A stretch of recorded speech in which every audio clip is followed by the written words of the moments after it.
Good morning. We'll start with a new lesson, Some Natural Phenomena, Session 1.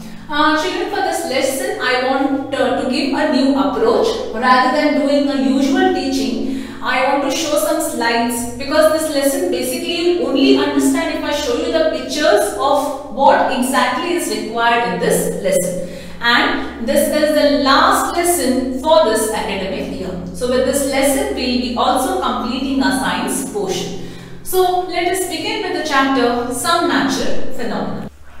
So yes children, let's start with the chapter.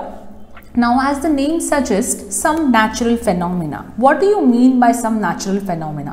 What are these natural phenomena what we see around us? Now for example, drought, earthquakes, extreme heat. Yes, you might have experienced this year. Floods, the same. Not exactly in our place, but the places where we stay, but in other places we have seen floods this year, last year, right? Hurricanes, landslides, space weather, thunderstorm and lightning, tsunamis, volcanoes, wildfires, winter storm and extreme cold. So these are some natural phenomena what we see in our day-to-day life, right? They occur naturally.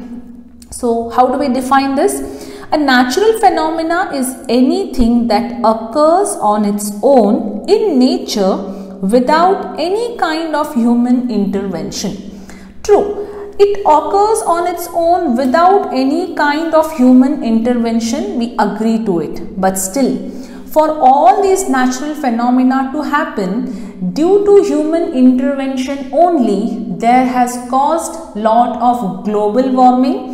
With this global warming, we can see all these certain phenomena happening. See, one point we can say that these natural phenomena can happen by itself without human intervention, right? Directly or indirectly. But we are intervening in such a way that we have to save our planet Earth in such a way that because since the global warming is increasing, more and more heat is increasing. With that, so many different consequences. We have studied that also in pollution chapter. So these are the few examples of natural phenomena. So next part we will understand what is lightning. Now basically when we talk about lightning, so what is lightning? We all have seen lightning, right? So lightning and thunder during rain. So lightning is an electric discharge or an electric spark. That's a usual definition that occurs in nature on a major scale. It is caused basically by the accumulation of charges in the cloud. Now when we talk about the word charges, what are charges? Charges are basically two types. So they are nothing but positive charge and a negative charge. So we'll discuss about charges later. We will first understand the basic thing about lightning. So lightning can be deadly and cause destruction of life and property as well, as you all know that. But in ancient times, people were unaware of the cause of lightning, hence they were scared of it. But nowadays, scientists have evolved some precautions that can help us to prepare and protect ourselves from this natural phenomena. How to protect ourselves, we can see in the later part of the lesson. So there's a small story behind it. The sparks that Greeks knew about. So what did Greeks tell about these charges? Because lightning is nothing but it is accumulation of the charges in the clouds. So the Greeks were already aware about the electric charges in 1600 BC only. They knew that when an ember, what is an ember? It is a type of a resin or a synthetic polymer, and a fur when they are rubbed together. So about these charges when they are rubbing together, we'll again discuss in that. So ember can attract light objects like hair. Now a similar example if I have to give you is, you have a comb and if you have oiled your hair, just rub the comb to the hair and just take a small tiny bits of paper. Now what happens when you bring this comb to the tiny bits of paper? This paper gets attracted, right? So the same thing what the Greek is trying to explain here. The amber would attract the light objects like hair. Similarly, woolen clothes, polyester clothes also attract hair and can produce a little spark. If you have observed, if you have worn a polyester cloth during winter, even if you rub it, if your legs rub each other, there is a spark kind of a thing. Suppose if you are wearing a clothes in the dark room, a polyester cloth, you can actually see a spark, right? That is nothing but the charges. Now, how do these charges come? These will come only when they are rubbed with a particular thing. We will discuss that. So, Benjamin Franklin was an American scientist who discovered and proved that lightning and spark produced from these clothes all are same. So, what is happening here in this lightning part and what is happening when we rub two things, they are the same things. That is the same spark, same lightning, same thing which is caused by the charging of or accumulation of the charges. So, let us understand it much better. Objects that get charged and material used for rubbing. These are simple things, children, which you can as well try out this at home immediately after the class.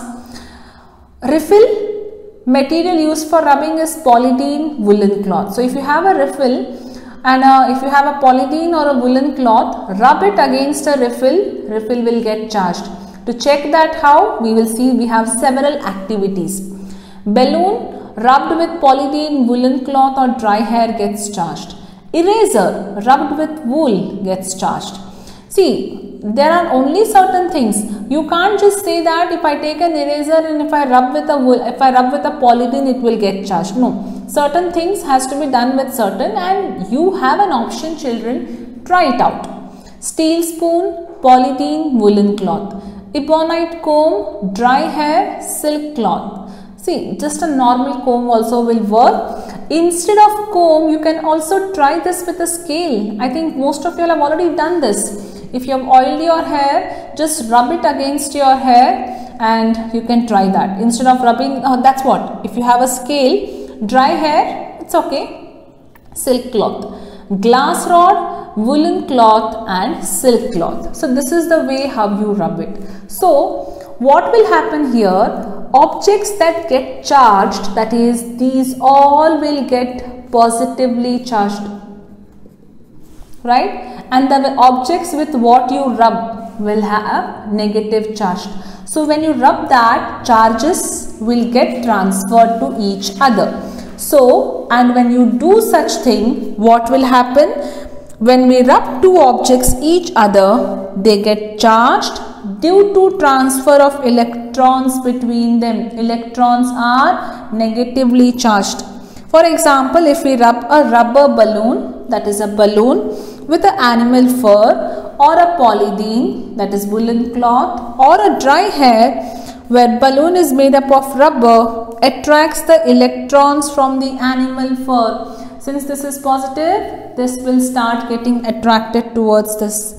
This results in rubber having excess of electrons while fur having shortage of electron. It will get transferred to this. So, in the same way, we can even try with these things. So, basically what did we say? That charges are of two types. One is positive and another is negative. As you know that if we have two magnets, right? So, one is north pole and another is a south pole. So, opposites pole attract each other. Then what will happen with the like poles? If I bring a like pole, say this will get attracted to each other. But if I bring north and north pole, they repel each other. Similar case with the help of charges. Unlike charges attract each other. Like charges repel each other. They move away from each other. Charge is generated by rubbing or whatever charge what is generated here by rubbing, that is called as static charge, or simple we can say that is called as a static electricity.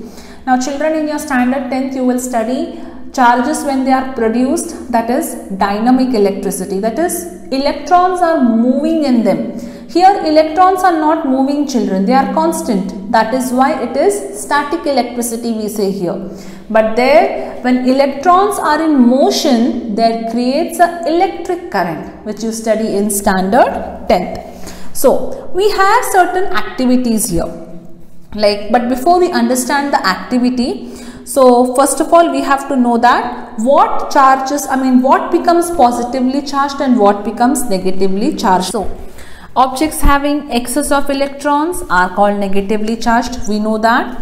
So while an object having a shortage of electrons are called positively charged. So two charges, negative and positive. Let us take for an example, when we rub a glass rod which is rubbed with a silk cloth, it becomes positively charged while the silk cloth becomes negatively charged, right? So these charged objects are now capable of attracting each other, and that is because of unlike charges. So let's understand this better with three different activities. So in these three different activities, what we have done is, this is the first activity, second activity and third activity.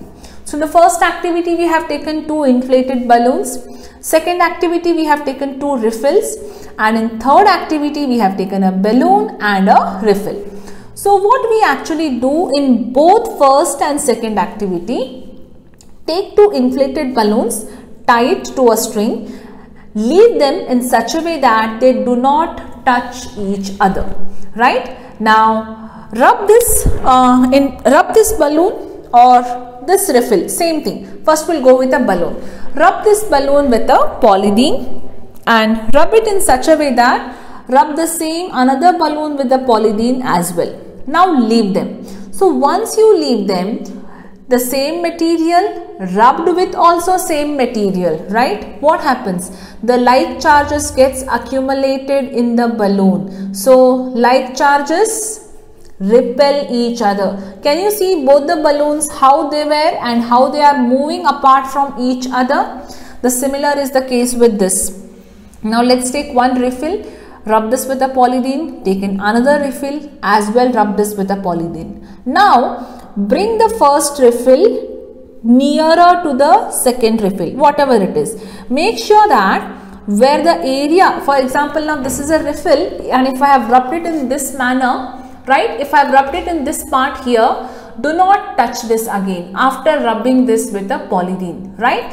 So if you touch it after rubbing it, the charges gets transferred. So in case if it is a riffle, if you have rubbed it, do not touch the charged end. Slowly, such a way that bring the charged end to the charged part of the another riffle. What will happen? Of course, they have to repel each other. Why? Like charges. Come to the third activity. What happens in the third activity here? You have a charged riffle. Okay? You have a charged balloon.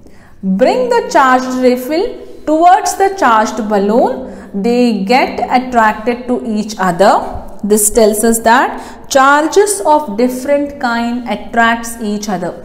These three simple activities, children, you can do it immediately at home after we complete this lesson. You will enjoy quite with this. Very simple and very basic one.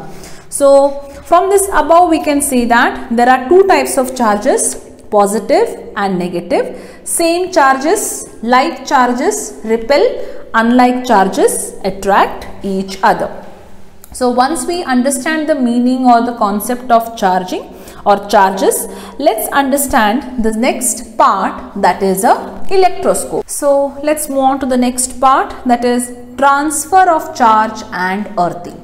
So earthing will be the second part. Let's first understand what do you mean by transfer of charge. Can we transfer the charge from one body to another? Yes, but how? So there's a device known as electroscope. So electroscope is a device that is made to use to detect the charge on the bodies. So the basic definition of the electroscope goes like that: a device that is made used to detect the charge on the bodies. So basically the first electroscope was, you can say that, developed by Abraham Bennett and he developed the electroscope using a gold leaf. That is the original electroscope developed in the year 1787. But we can even have a model or a constructed model of an electroscope to understand this process better. So how do we do that? Take an empty glass jar bottle with the lid open, with the mouth open. Cover the mouth of the empty glass bottle with a cardboard in such a way that the cardboard is bigger than the mouth of the bottle. Pierce a hole in the cardboard and insert a paper clip into the cardboard. So that you have a handle or you have a clip kind of thing which you can see here, and a U shaped here so that you can hang anything. Now you can take a small aluminium foil and just hang it to this paper clip in such a way that neither they are close to each other nor they are very far. Just take two aluminium foils, strip and hang it. Now the thing is, the function of an electroscope is to transfer the charge, detect the charge. What we do is now take a refill, a charged refill. Now how do you charge a refill? You already know from the previous activity that how do we charge a refill. Charge a refill, but once you charge it, do not touch this end of the charged refill. For example, suppose if I have to charge this by rubbing a polythene here, I will not touch it again because this part is already charged. Take the end of the charged refill and touch it to the end of the paper clip. The charge from the refill will flow through the paper clip and to the aluminium foil. Now what has happened? The refill has some charges. The same charges will transfer to the aluminium foil. So what should happen to the aluminium foil, children? The same charges will come to this foil as well as this foil. So they have to repel each other. Why? Because they are like charges. The charges from the refill will get transferred to the aluminium foil and hence they repel. So from this we can tell that charges can be transferred from one body to another. That is transfer of charge. Now, so instead of a refill, now what we will do is we will just touch this with our bare hands. So what will happen when we touch this with our bare hands? This paper clip is already charged. That is, with respect to this aluminium foil, they are already charged. That is why they have repelled each other. Now when we touch this with our bare hands, what will happen is you will notice that these aluminium foil will collapse. That is, they come closer to each other. That is only because when we touch it with our hand, they transfer the charge through our body. As a result, these becomes discharged. So electrical charge can be transferred from a charged object to another through a metal conductor. That is, the process of transferring a charge from a charged body to earth is called as earthing. Earthing is also provided in buildings to protect us from electric shocks due to any leakage of electric current. Now this electric current what we are talking about is a dynamic current, but the current what we are talking about here is a static current. So about earthing and electric current and its details you will also study in standard 10th. So let's move on to the next, that is lightning. Story of lightning. So what is basically lightning? We discussed in the first part. It is nothing but the accumulation of charges in the cloud, right? Yes, it is accumulation of the charges in the cloud. Let's understand about this lightning a bit in detail. Lightning is a bright streak of light during a thunderstorm with the sound of thunder. So children, we see the lightning first and after a few seconds we hear the thunder, right? So what actually happens here is the transfer of charge from the cloud to the cloud or from cloud to earth is called lightning. So basically if they ask you the definition of lightning, you can just write that here. The transfer of charge from cloud to cloud, that's more than enough if you write. The transfer of charge from a cloud to a cloud is called as lightning. Let's understand the much in simpler words if you have to know this. Lightning is an electric spark which happens on a large scale in the sky by vigorous movement of air currents and water droplets. Now to understand air currents and how the lighter, see basically our earth is hot.